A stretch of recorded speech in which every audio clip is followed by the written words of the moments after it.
Oba, gente, vamos chegando, tudo bem? Hoje promete.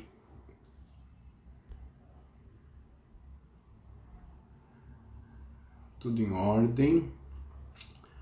Vocês estão me ouvindo? Estou fixando aqui o tema.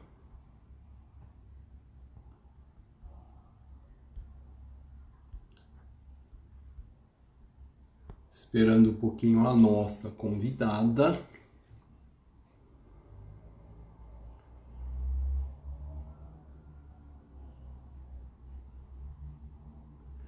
Comentário fixado.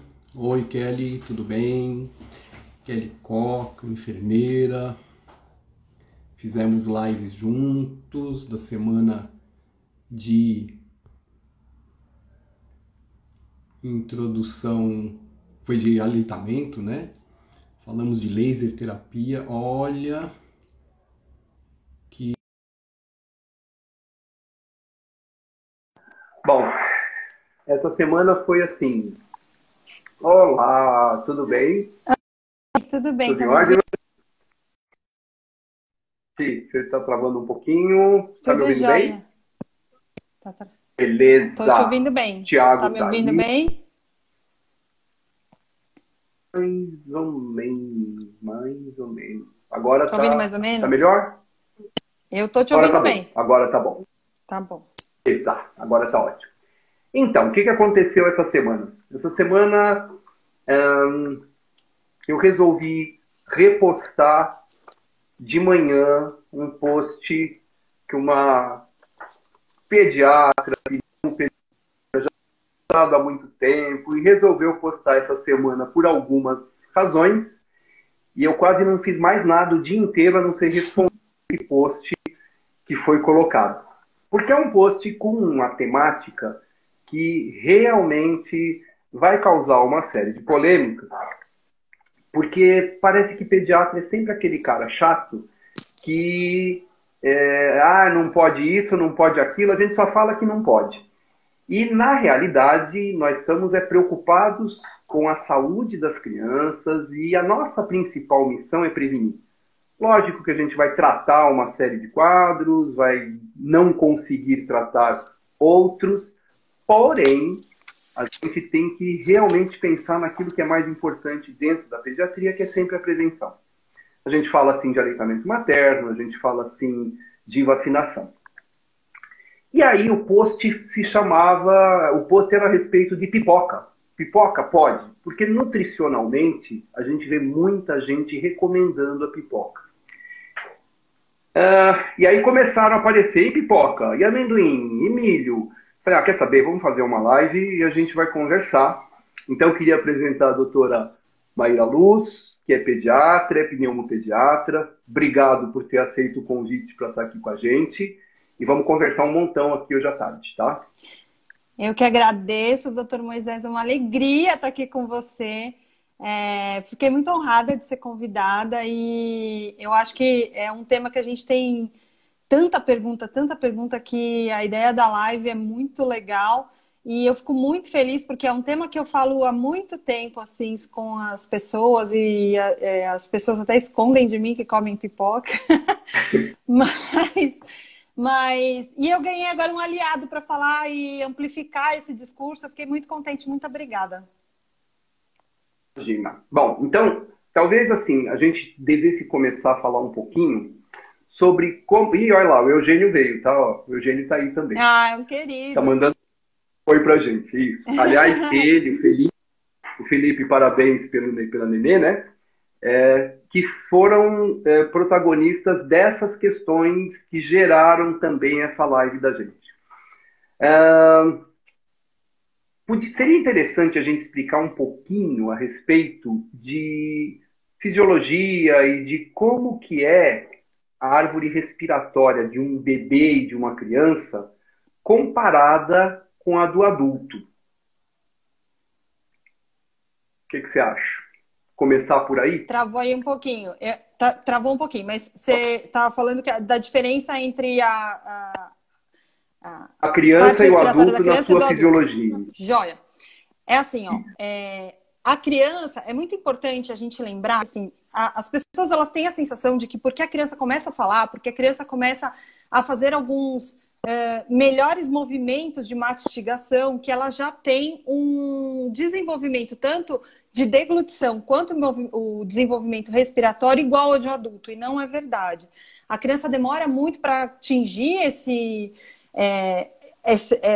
o mesmo patamar do adulto, assim, para tentar ser falar um pouco mais claro aí para o pessoal. Mas a criança ela tem algumas particularidades que é importante a gente lembrar. Primeiro, a criança ela tem a cabeça muito maior do que a do adulto, proporcionalmente ao corpo. A criança ela tem a laringe, que é essa parte aqui que comunica a parte do esôfago com a parte da traqueia. Ela tem a parte da laringe mais superior, então ela é um pouquinho mais elevada. E ela é um pouquinho mais anterior, então ela é um pouquinho mais para frente. A cartilagem, assim, tô lembrando aqui das coisas para falar para vocês, assim, de algumas particularidades que às vezes as pessoas não sabem e falam assim, não posso, não vou dar e acabou. Mas não, existe um estudo todo que a gente faz na parte da anatomia da criança para a gente decidir não dar. Então, continuando. Outra coisa assim, a via aérea da criança é muito menor, para vocês terem uma ideia, assim, a da criança é mais ou menos, uma criança de 3 anos, mais ou menos uns 4 milímetros, e um adulto é 8 milímetros, a diferença é o dobro. Que mais que eu posso falar? A epiglote da criança. A epiglote da criança, ela é mais cefálica, ou seja, ela é mais próxima da cabeça. A do adulto, ela é mais baixa. Do adulto fica mais ou menos nessa parte aqui de C4 a C5, mais ou menos. E a da criança fica entre C2 e C3. Então, é muito diferente, ou seja, ela é muito mais para cima, é muito mais fácil de qualquer mínimo movimento a criança aspirar. Muito mais difícil de acontecer isso num adulto. Assim, falando basicamente, essa é uma das... Só para colocar uma coisa, como tem muitos pais e não só profissionais aqui, só para a gente explicar. Epiglote, assim, a gente tem a traqueia, que é esse osso, que é isso aqui que parece osso, né? Que é isso duro que a gente tem aqui. Epiglote é uma tampinha que cobre a traqueia para que quando você coma, não entre água. E a hora que você respira, ela abre para entrar ar. Só que o que tiver no caminho vai entrar. E se a da criança é mais alta, significa que o espaço, o cuidado precisa ser muito maior para ela não engasgar. Ainda lembrando que o engasgo é uma defesa da criança contra alguma entrada daquilo que vai chegar por essa epiglote pela traqueia. Tá, aí o processo... Você está me ouvindo bem? Agora sim, está travando um pouco. Ah, tá. O processo de engolir e respirar, como é que é isso? Tem alguma diferença nisso da criança pro adulto? Posso mostrar um videozinho? Eu vou tentar abrir aqui, peraí. Opa, se der aí, ótimo. Tá, vamos ver se você consegue aí. Como isso... eu salvei um videozinho que eu achei muito legal para a gente mostrar a mastigação, tudo isso que você está falando. Vamos ver se eu consigo mostrar. Se não der, você me avisa. Deixa eu ver. Dá para virar? Dá para virar. Vai virando. Virou, legal. Vai lá. Virou? Peraí. Tá todo mundo vendo aí, né? Esse aqui é um vídeo que a gente tem sobre a mastigação. E essa aqui é a mastigação de um adulto. Peraí um pouquinho, só que eu vou tirar um pouquinho. Desativei comentário. Pronto, vai lá. Tá. Essa aqui é a mastigação de um adulto. Lerei um pouquinho. Essa mastigação de um adulto que já sabe fazer todo o processo de mastigação e trituração que as crianças não sabem. Esse processo aqui, ó, nesse comecinho aqui, eu vou voltar. Peraí. Ó, ele morde, mastiga, faz essa lateralização da comida. E essa aqui, ó, é a fase oral, que é a fase voluntária. É só voltar aqui, ó, que a pessoa tá mastigando. A língua, ela separa, né, aqui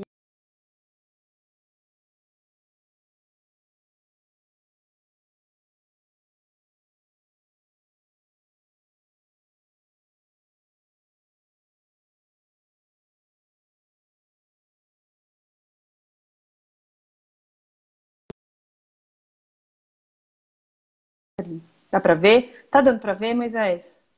Peraí, agora você está me ouvindo? Tô. Travou tudo? Peraí.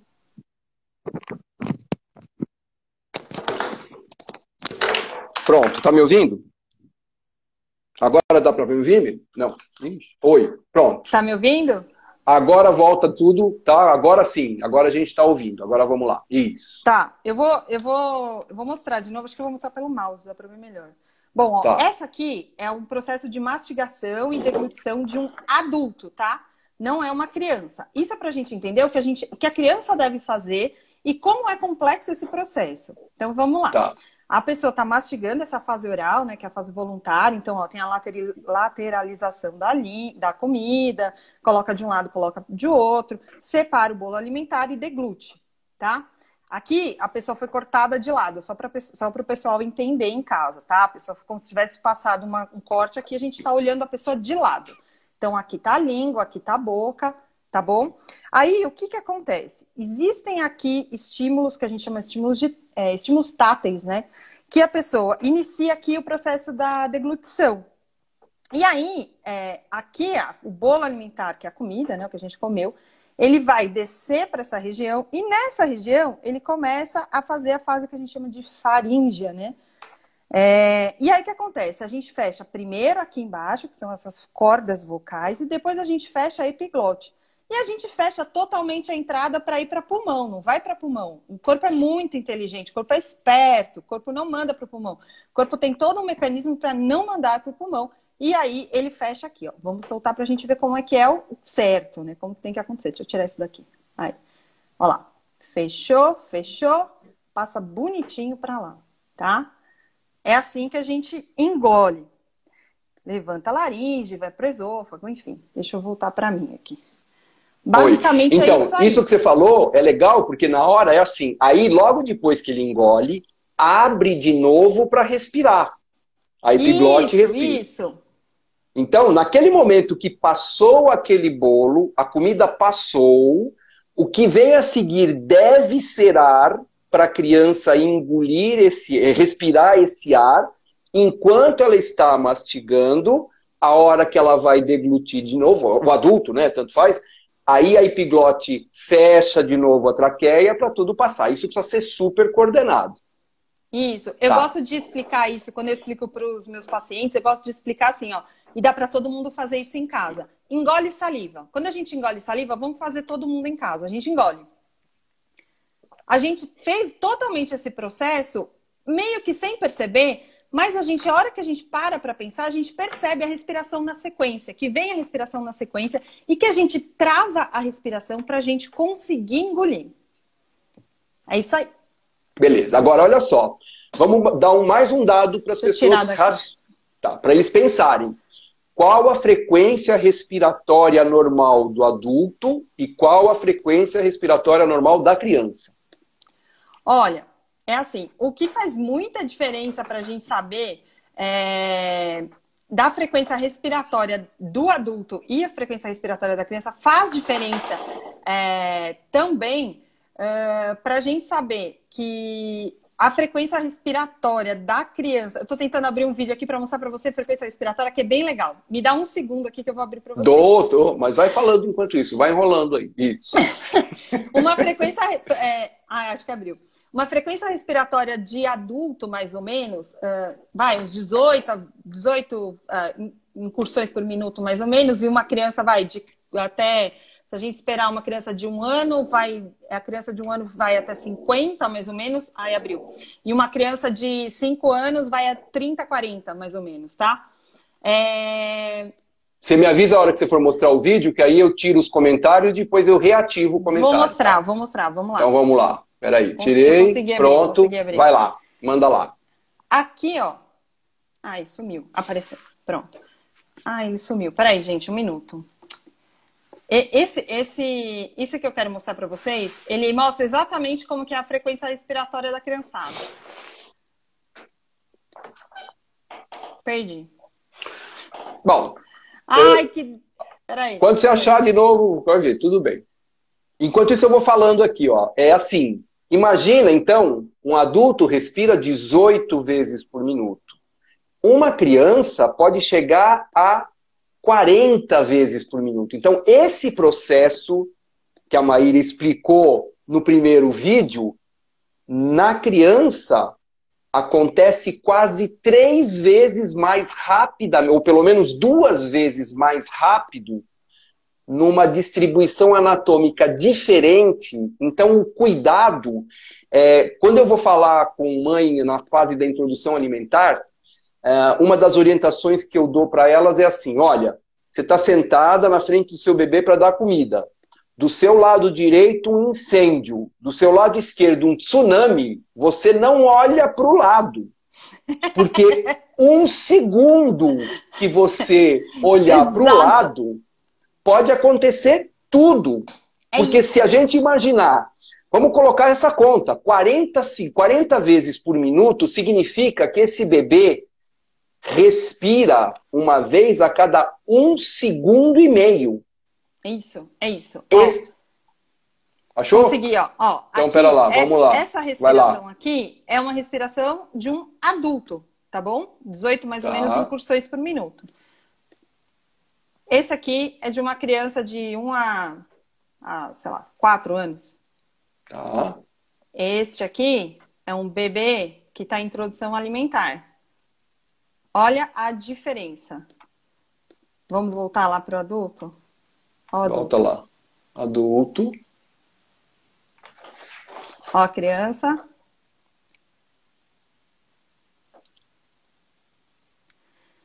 Aí fica bem visual para essa explicação que você está dando, né, Moisés? Beleza. Porque aí fica mais fácil de entender por que a gente, quando vai dar de comer para uma criança, não pode olhar para o lado. A criança não pode sair andando comendo. Isso. Porque se ela tropeça e se assusta e faz... Isso. Pronto. Esse susto já é o suficiente para qualquer coisa que tenha na boca tentar ir para o pulmão. Nós vamos ter nesse meio tempo algumas coisas que são muito grandes e não vão parar no pulmão. Algumas coisas que são sólidas e não vão parar no pulmão.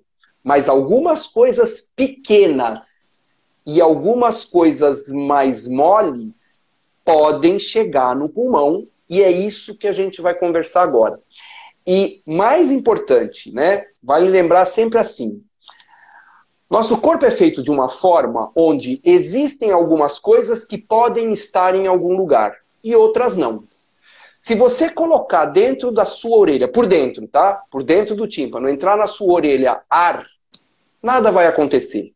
Se entrar líquido, a orelha vai olhar lá e falar assim, cara, o que é isso? Isso não era para estar aqui. E ela vai produzir uma defesa para tentar expulsar. E na hora que ela tenta expulsar e engrossa ou aumenta o volume, fica super difícil que aquilo seja eliminado. Então, por que essa explicação? Porque quando a gente se preocupa com alguma coisa que a criança engasgue, não precisa ser nada grande.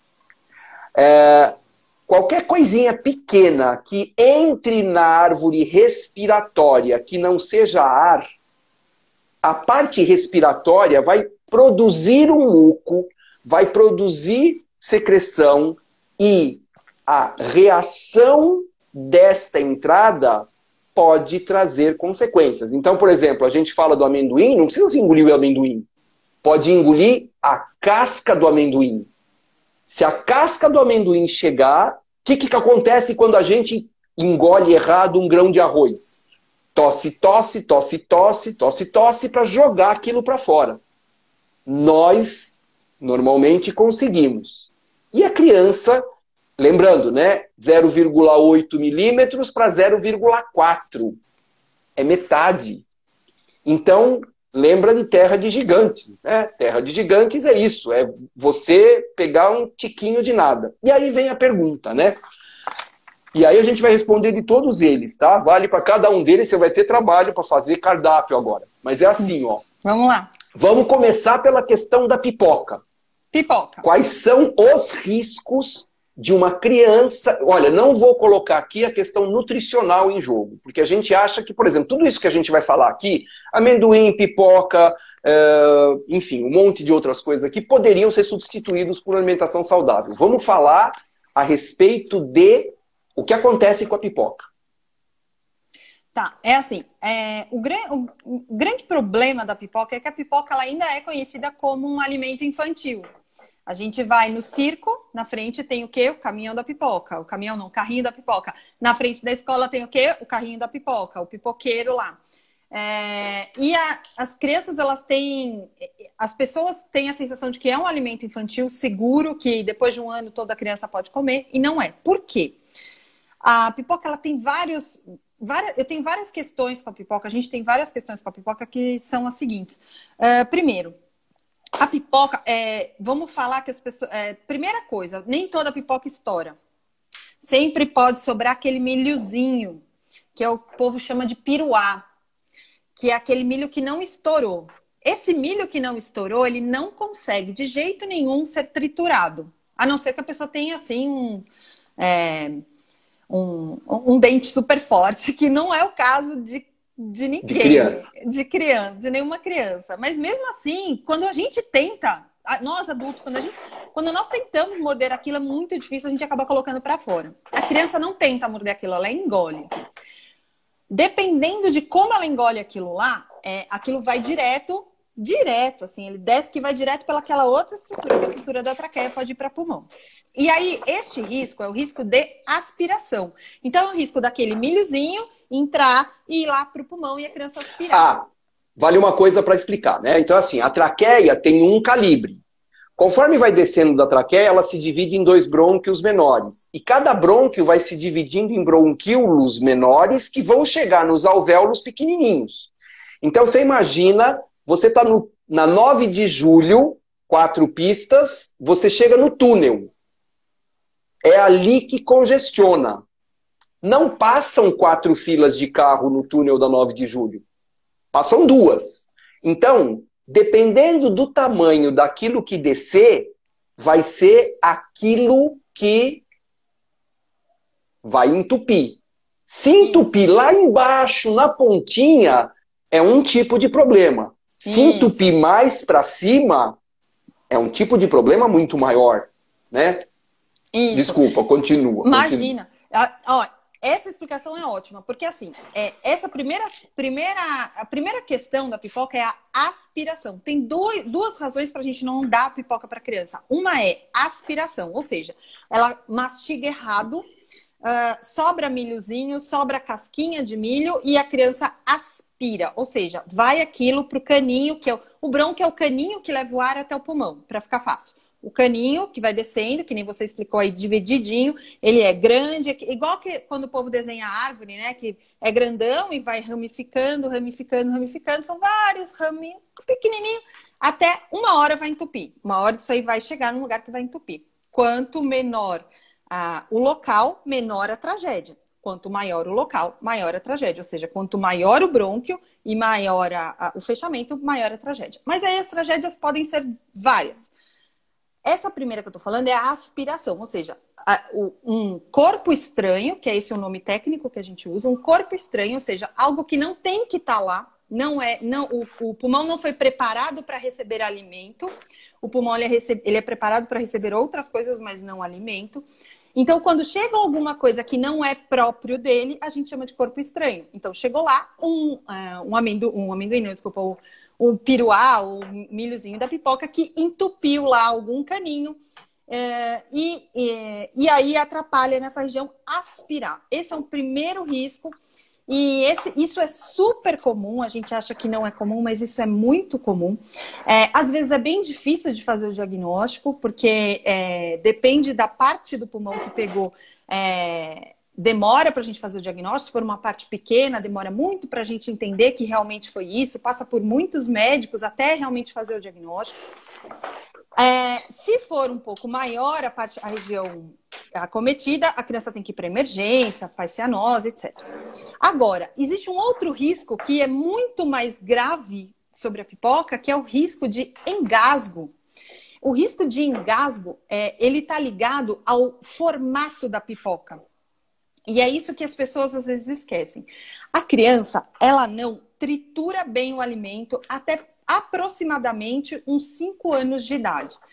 E aí isso é outra coisa controversa, a gente conversa sobre essa parte da idade depois. Mas o que pode acontecer com a pipoca? A pipoca tem aquele formato assim, meio que de flor. A criança coloca na boca aquilo, ela não coloca na boca e mastiga e tritura e quebra aquele formato, ela tira aquele formato. Às vezes tira, mas o risco é não tirar. Se ela faz aquilo que Moisés estava falando, a criança dá uma corridinha, faz um ri, dá um susto, fala alguma coisa e ela faz com aquilo neste formato, aquilo entra assim, neste formato, na traqueia e fecha. Na glote ali, que o povo fala, né? E fecha. Fecha, que ninguém tira. Aquilo não sai. Se você pode fazer manobra de Heimlich que não sai. É difícil de tirar a criança. Então, assim, é um alimento super, super perigoso por conta deste formato, que é o formato da pipoca, que nem todas as crianças trituram. E algumas pipocas que a gente engole não são trituradas. Esses são os riscos da pipoca. Amendoim. Amendoim. O risco do amendoim é que o amendoim, ele escorrega muito fácil.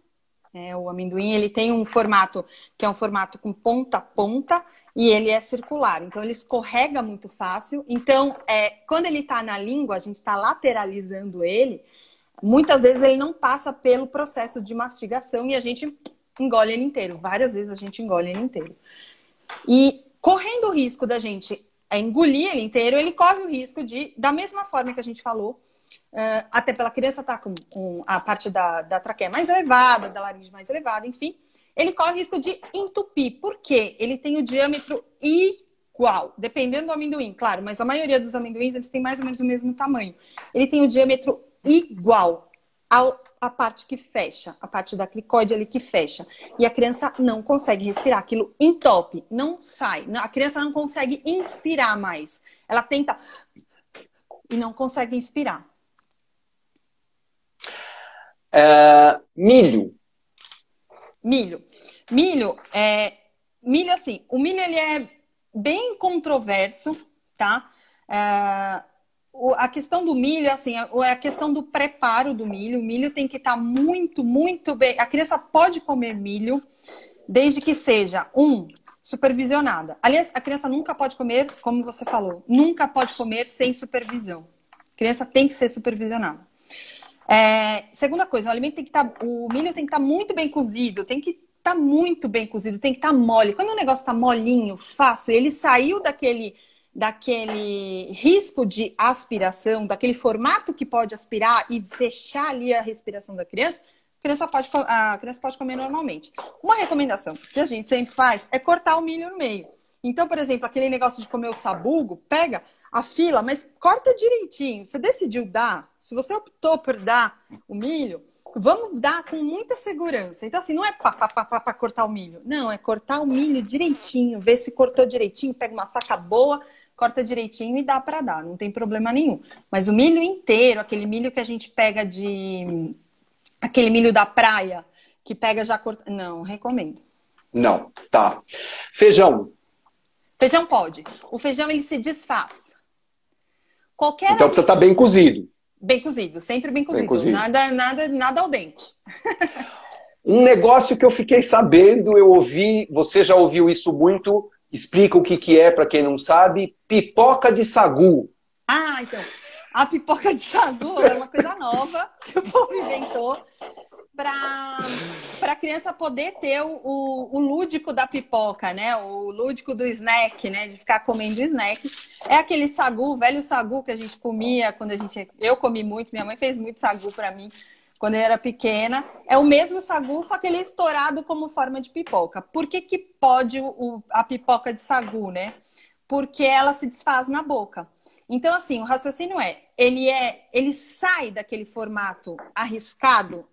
A gente pode dar para a criança no momento da fase oral da criança. Então, se na fase oral, ou seja, quando a criança está na boca, ele sai, independente de triturar o alimento, ele sai daquela forma de risco, ele sai, a criança pode comer.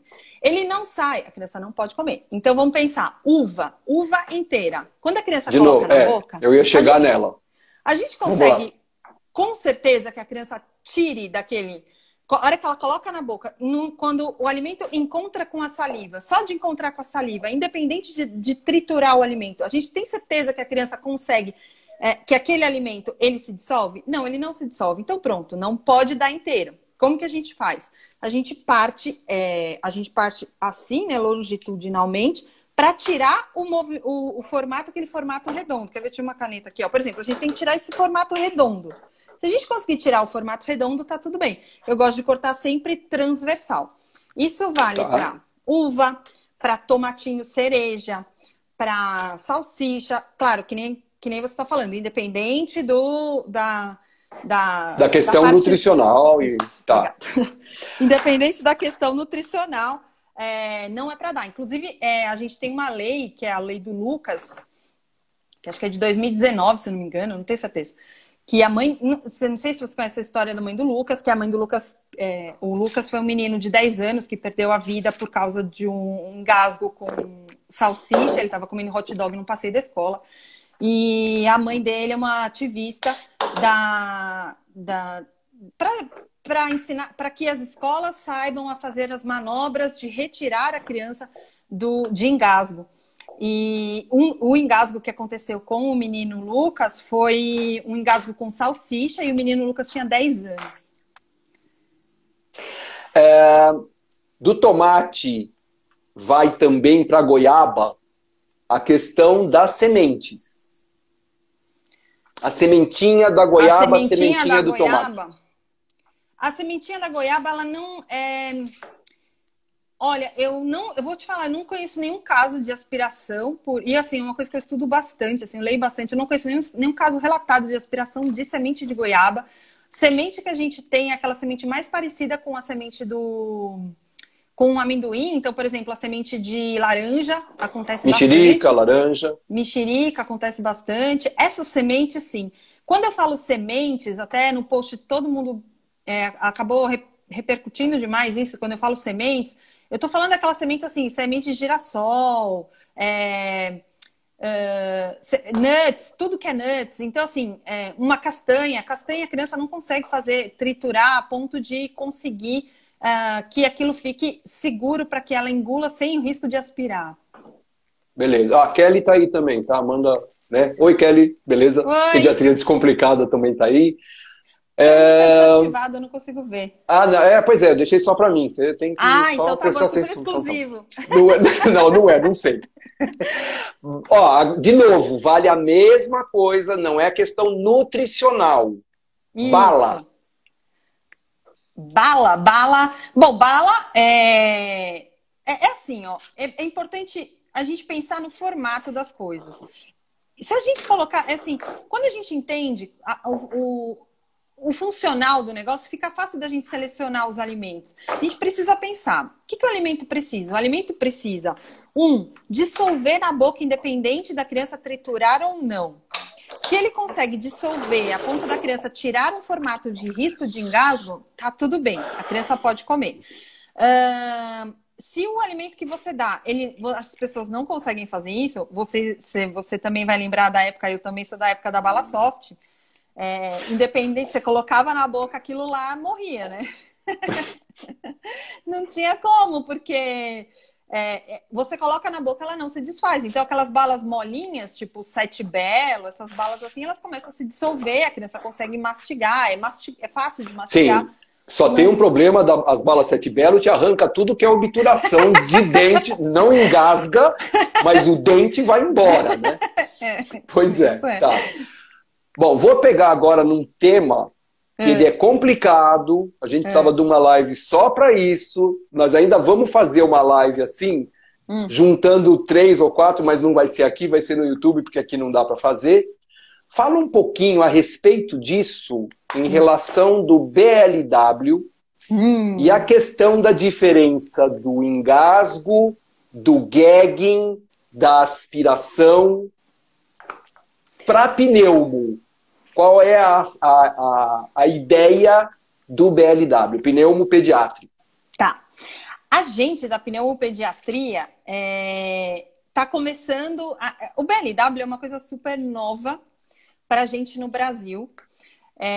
E são poucos estudos que a gente tem ainda sobre o assunto, pensando em quais as repercussões do BLW na parte pulmonar, quais são as repercussões que a criança pode ter por conta de aspiração.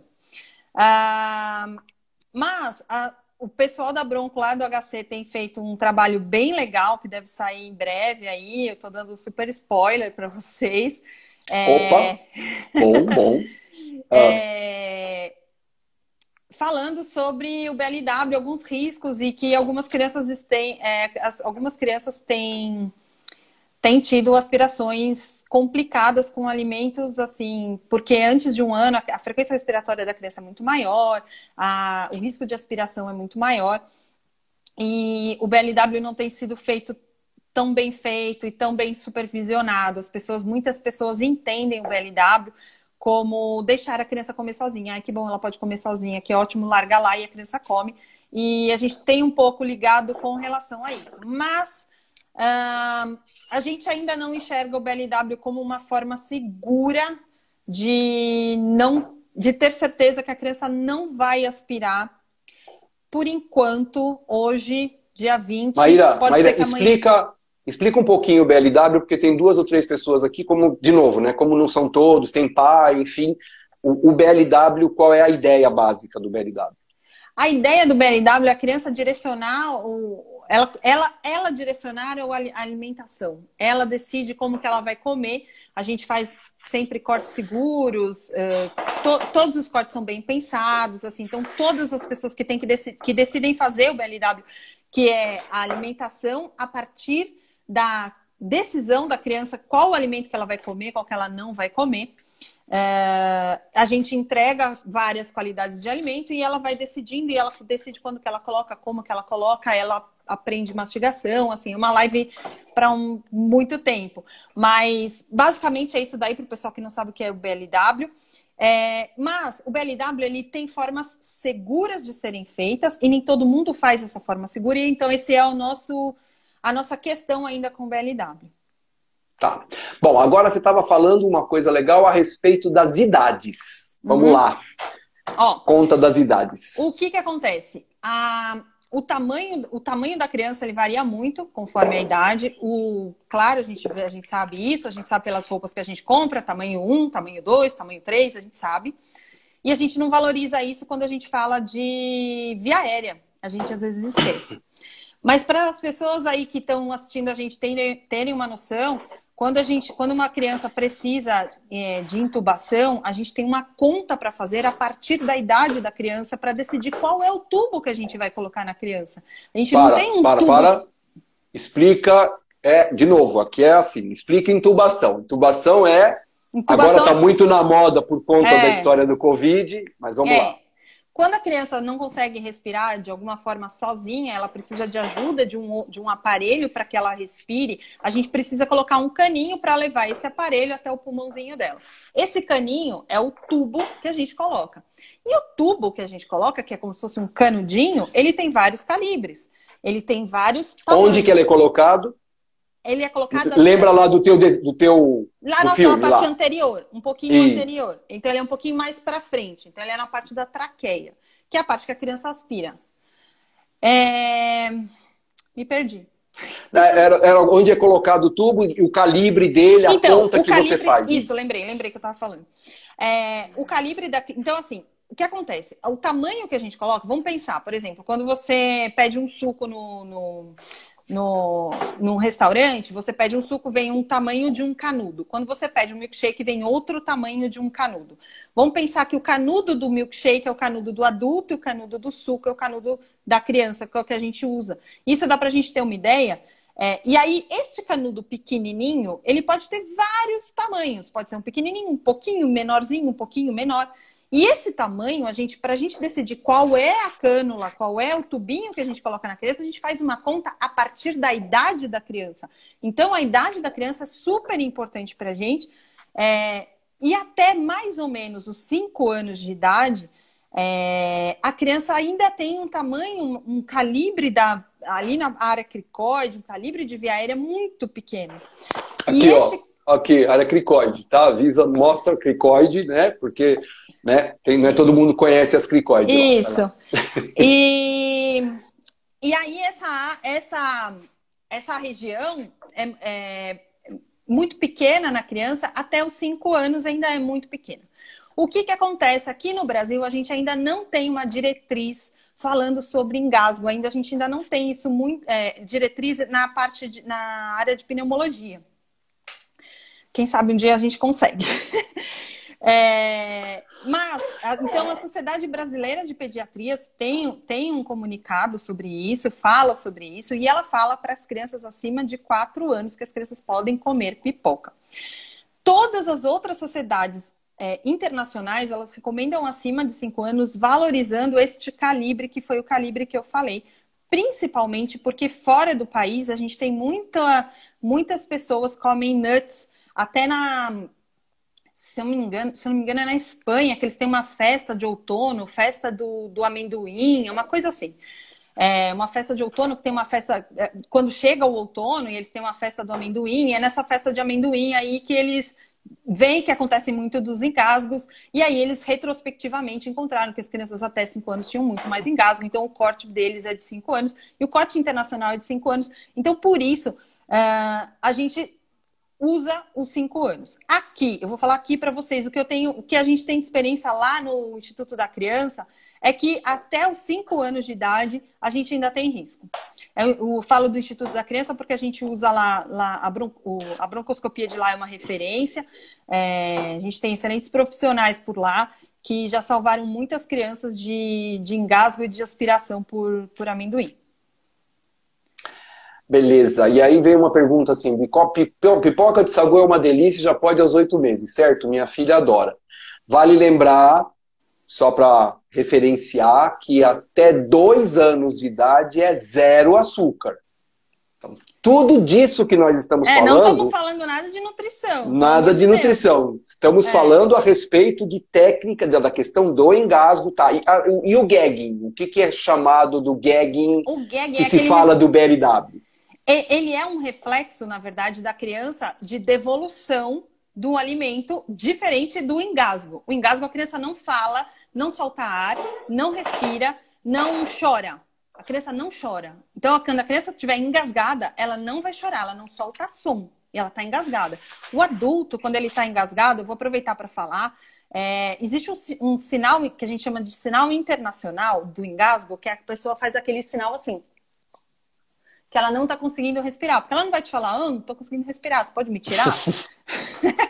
Lógico. Uhum. Então, esse é o sinal internacional dos adultos, assim, das crianças que já podem falar. Então, a criança... Peraí, um pouquinho só. Peraí. Vou tirar o comentário para as pessoas verem como é que é o sinal. Esse é o sinal internacional. Peraí, deixa eu subir aqui. Esse é o sinal internacional. A pessoa faz assim. Por que é sinal internacional? Porque é uma coisa que todo mundo faz, independente da língua, né? E a criança, ela não fala, ela não solta som. O reflexo gag, a criança faz um som, ela solta som. Você vê, ela devolve, logo em seguida ela volta ao normal. Ela faz, eu não vou fazer aqui, mas ela faz e ela volta ao normal. Tá, é importante para poder diferenciar que o gagging é fisiológico, é normal, faz parte da defesa da criança e ele não representa o engasgo. Não. Porque muita gente fica com medo do gagging.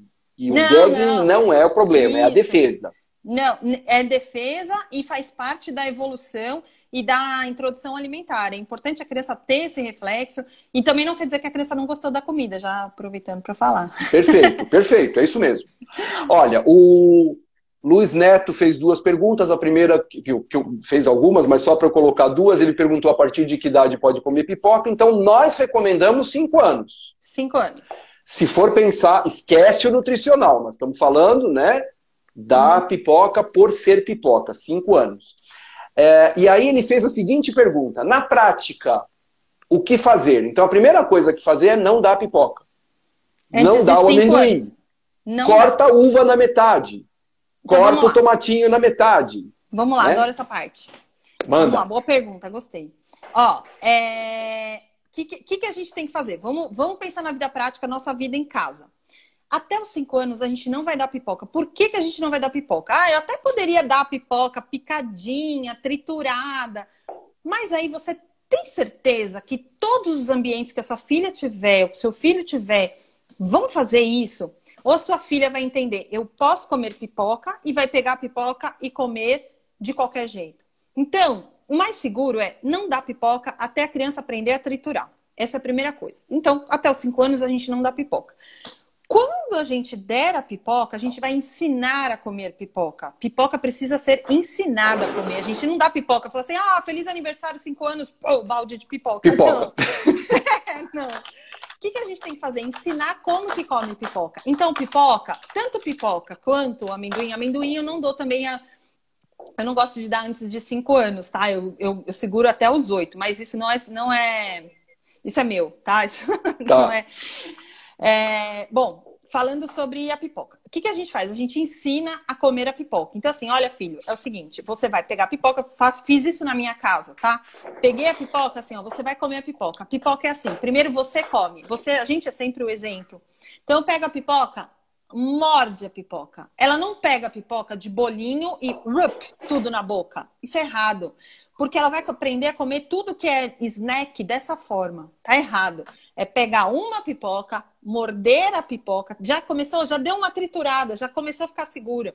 Já olhou a pipoca, já viu se a pipoca tem o tal do piruá, se não tem, como que tá a pipoca? Encontrou alguma coisa que a pipoca que não é seguro na pipoca? Sentiu alguma casquinha? Cospe.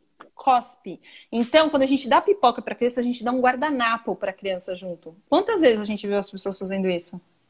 Pouquíssimo. Muito raro. Pouquíssimo. Muito raro. Bom, pra gente dar pipoca é isso. E aí, para todas as outras coisas que a gente vai dar, dos nuts que a gente pode pensar que as crianças vão ficando mais maduras e vai ficando mais seguro, é nunca comer de punhado. Nunca. Não é um punhado e põe um punhadão na boca. Por quê?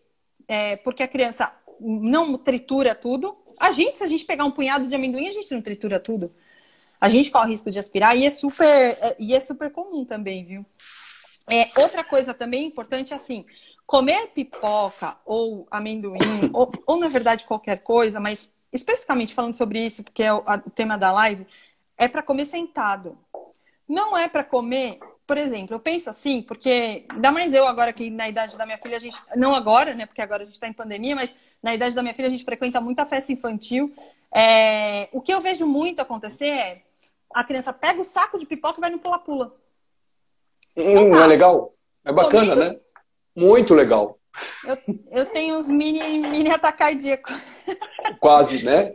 Então, não pode. A criança tem que comer parada. Tem que comer. Vai comer? É comer sentada, parada. Comeu, terminou de comer, continua. Por isso que eu gosto muito da ideia dos buffets que eles fazem o piquenique. A criança come sentada, parada, terminou de comer, levanta e vai brincar. Não é para comer andando, não é para comer correndo, não é para comer falando, para comer quietinha.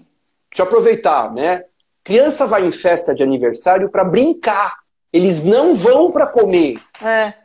A gente é que quer que eles comam no meio da festa. Você dá o negócio para ele sai correndo com aquilo. E você correndo que nem um doido atrás para ver o que ele foi fazer com aquilo. A criança quer brincar. Parabéns para você, para todo mundo, porque alguém precisa dar atenção para a criança. E depois volta para brincar. Não é para comer. A gente vai lá para comer, tomar cerveja, conversar, bater papo. As crianças vão para brincar. Vamos lá, desculpa. Não, mas é isso mesmo. E aí você falou do milho, você falou do punhado, falta você repetir a questão da uva e do tomate. E com que idade? Eu vou te contar uma história. Meus filhos, eu não vou saber que idade eles tinham. Eles pegavam a uva. Quando eu ouço isso, quando eu me lembro disso, eu já era médico, né? 7, 8 anos de idade, eles viam quantas uvas cabiam na boca com a boca fechada.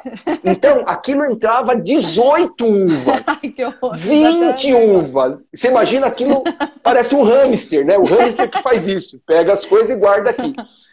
Meu Deus, anjo da guarda de criança troca a cada 6 meses. Mas fala, e aí? Deve ser. O pessoal, olha... Só mais uma coisinha do tomatinho cereja. A casca do tomate. Também, a casca do tomate também corre risco de aspirar. Porque a casca do tomate fica lá em cima, né?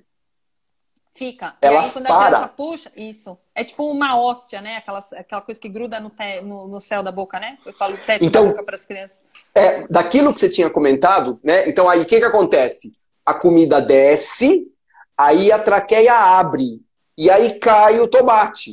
Isso. Cai a casca do tomate. Quer dizer, teoricamente, então, o que é interessante? Você percebeu que aquela coisa está difícil para comer, dá alguma coisa até para a criança tomar, para aquilo descer. Né? Isso. Tá, aqui. Então fala só do tomate e da tomate uva. Vai lá. A gente tem sempre que fazer um corte transversal. Tem que tirar o formato daquele formato assim. Pensa assim, ó. O calibre é um negocinho assim. A gente não pode colocar nada que vai encaixar e fechar aqui. Então, assim, o formato, por exemplo, ovo de codorna. Ovo de codorna é perfeito para escorregar, entrar e ficar lá. Que mais? O amendoim, o tomate, o tomatinho. A uva, né? A uvinha. Enfim, a gente tem que tirar. Vamos tirar desse formato. Esse formato não dissolve sozinho, vamos tirar do formato. Como que a gente tira? Corte transversal. Por quê? Pensa assim, se a criança engasgar, passa ar no outro cantinho. Pronto. Tá. Olha só, eu vou te fazer uma pergunta, você tem 2 minutos para responder. É uma pergunta super fácil. Como tirar a criança do engasgo? Olha que coisa simples para falar. A gente poderia falar muito tempo sobre isso. Olha, tem muitos vídeos sobre isso na internet. São 2 manobras importantes. Uma manobra para criança menor de 1 ano e uma manobra para criança maior de 2 anos, de 1 ano, que vale para todo mundo, até para idoso. Só é um pouquinho diferente para obeso e para gestante, mas o resto vale para todo mundo. A manobra de Heimlich, que é aquela que a gente vira a criança para baixo, dá 5 tapas fortes para criança menor de 1 ano. E depois vira e faz 5 massagens. Isso eu estou falando muito, muito resumido. E para o adulto, a gente faz aquela fecha assim na frente, coloca aqui e puxa a criança, faz uma força para trás e para cima, para tentar colocar aquilo para fora. Tem muito vídeo na internet, é muito fácil de achar. Os vídeos têm 30 segundos, 20 segundos. Você escreve manobra de Heimlich que aparece lá. Beleza, ótimo. Isso a gente falou sobre comida. Mas criança, todas as vezes que você conhecendo o seu filho... olha, tem uma outra pergunta aqui sobre uva passa e outras frutas secas. Então, uva passa é o seguinte, a uva passa, ela se dissolve. Então, ela é mais difícil de acontecer um engasgo ou de uma aspiração. Porque ela, sumindo aquela casquinha de cima, se a criança conseguir fazer a lateralização, ela já consegue dissolver. Teve uma pessoa que falou do negócio de sagu e eu lembrei disso e acabei esquecendo.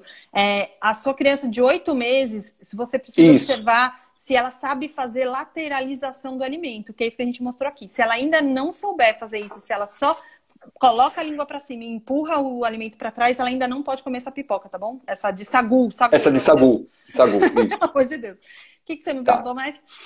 Boa, eu perguntei. Sim. A gente está falando de comida. Mas criança põe tudo na boca e pode correr todo esse risco de aspiração. Então, isso vale para aqui colocar um pilha. Gente, não, bateriazinha. Deve ser bateriazinha. Não, bateria é um negócio gravíssimo. Gravíssimo. Quando eu fiz pediatria na Santa Casa, eu fiquei na linha de frente da endoscopia e eu fiquei impressionada com o número de crianças que precisam ficar com gastrostomia para sempre, por conta da bateria que frita o esôfago e acabou. Então, assim, tem que tomar muito cuidado. Tem que fazer uma varredura em casa sempre para procurar objetos pequenos. Então, principalmente quem tem filho maior, que tem esses objetozinhos da Celol, Poli, esses brinquedos, tudo que tem uns coisica micro, assim. Tem que tomar bastante cuidado, fazer uma varredura em casa.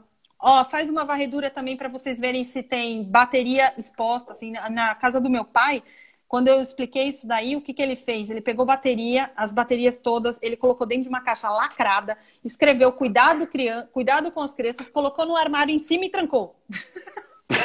Ninguém pega de jeito nenhum, nem a gente mais. Então tem que tomar bastante cuidado com esses objetos pequenos, eles também são super, super é super perigoso. Tem um outro negócio que eu queria falar, se me der um minutinho, sobre bexiga.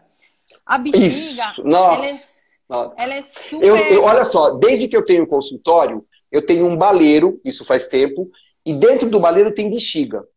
E eu não dou a bexiga para crianças menores de 2 anos, né? E mesmo quando eu dou para alguma maior, eu dou na mão da mãe e explico o que você vai explicar agora. Vai lá. Então, o risco a bexiga, a gente até há pouco tempo, a gente não tinha nenhum caso de criança que aspirou bexiga e sobreviveu. Olha a gravidade disso. A criança aspirou a bexiga e morreu. Aspirar é igual à morte. Então, isso é super grave. O único caso que a gente tem da criança que sobreviveu é de um colega nosso, o doutor Assédio, que ajudou a participar de retirar essa bexiga. A criança deu uma sorte absurda, porque ele morava do lado do lugar onde tinha a broncoscopia, tinha um broncoscopista no lugar, então foi por isso que essa criança sobreviveu.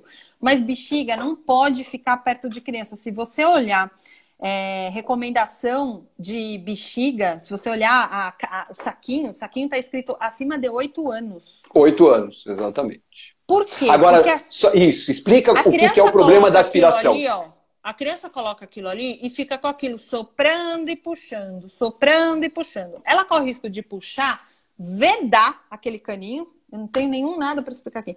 Pega um caninho aqui e a gente veda e faz... Quem tira aquilo? Não tira, não sai, não tem manobra que a gente possa fazer para tirar a criança. A não ser uma broncoscopia, que a gente entra com o broncoscópio, pinça aquela bexiga e retira o objeto. Aí a criança consegue voltar a respirar. Senão, não Essa pode. É uma, porque tem a segunda coisa, que essa da criança ficar com a bexiga na boca, isso a gente não recomenda. Mas às vezes a criança pega a bexiga cheia e estoura a bexiga, se assusta com o estouro, isso cai para dentro da traqueia, entope. Eu tenho pânico de bexiga. Então, assim, vai dar bexiga para a criança brincar? Mole. Aquela bexiga que não vai estourar. Criança que tem dente pequena, nunca. Porque ela corre sempre esse risco. Maíra, eu tô super triste porque faltam 2 minutos para a gente acabar. Eu queria que você desse teus dados, teu comentário, como que as pessoas te acham, Instagram, contato, enfim, tudo teu aí, fala aí. Primeiro eu quero te agradecer, foi muito legal bater bola aqui com você, adorei, foi muito legal mesmo. Meu consultório fica aqui em São Paulo, no Tatuapé. Meu Instagram é @doutora.dra.mairaluz, Maíra com I. Eu sou pediatra, pneumopediatra, espero vocês por lá, converso bastante com vocês sobre a infância e agradeço bastante o convite, foi muito legal. Bom, essa live fica gravada no meu canal do YouTube, com certeza. Eu vou ver se eu consigo deixar gravada no IGTV logo depois. Maíra, se eu soubesse que ia ser assim, a gente já tinha feito antes e vamos fazer próximas, tá? Vamos sim. Com toda certeza. E, gente, cuidado com pipoca, cuidado com amendoim. A gente não é ruim, a gente só é precavido. Isso. A gente gosta de criança estraçalhando o consultório. E, aliás, estou até com saudade disso, tá? Maíra, muito obrigado. Um beijo. Outro beijo para todos vocês. Em breve, ouçam notícias que a gente volta, tá bom? Combinado. Obrigada, viu? Tchau, Nada. tchau. Tchau, tchau.